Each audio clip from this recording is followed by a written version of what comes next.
জানো টুনি, আমি অনেক খুশি।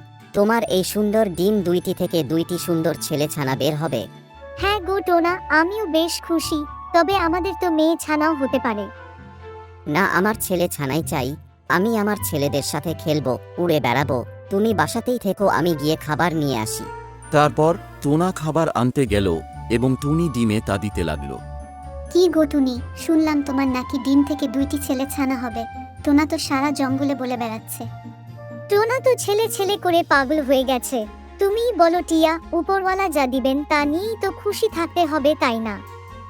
আজ তাহলে আসি টুনি বোন, তোমার ছানা হলে অবশ্যই দেখতে আসবো আমরা। কিছুক্ষণ পর টিয়া ও পায়রা চলে গেল। কিছুদিন পর টুনির দুইটি মেয়ে ছানা হলো। মেয়ে ছানা দেখে টোনা ভীষণ রেগে যায়। তুমি দুইটি মেয়ে ছানার জন্ম দিয়েছ। আমি তো ছেলে ছানা চেয়েছিলাম। এই মেয়ে ছানা দিয়ে আমার কি হবে? আমার সংসারের হাল ধরার জন্য তো ছেলে ছানার দরকার। মেয়ে হলেও তো তারা আমাদের ছানা, আমাদের উচিত তাদের যত্ন করা।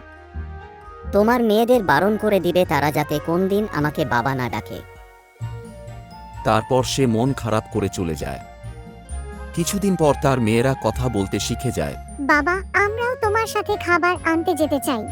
একই টুনি, তোমার ছানারা আমাকে বাবা বলে ডাকছে কেন?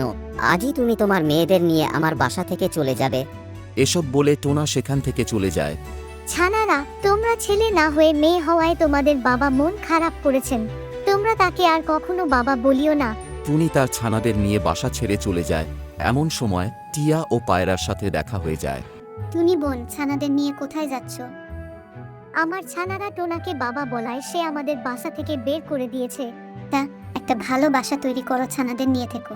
টুনি তার ছানাদের নিয়ে একটি নতুন বাসা তৈরি করল এবং সেখানে থাকতে লাগলো। একদিন টোনা খাবার খুঁজতে বের হলো। এমন সময় সে মাথা ঘুরে পড়ে গেল। এমন সময় টুনির ছানারা সেদিক দিয়ে যাচ্ছিল। তারা টোনাকে পড়ে থাকতে দেখে তাকে সুস্থ করে তুলল। ছানাদের বাড়ি ফিরতে দেরি হওয়ায় টুনি তাদের খুঁজতে বের হলো।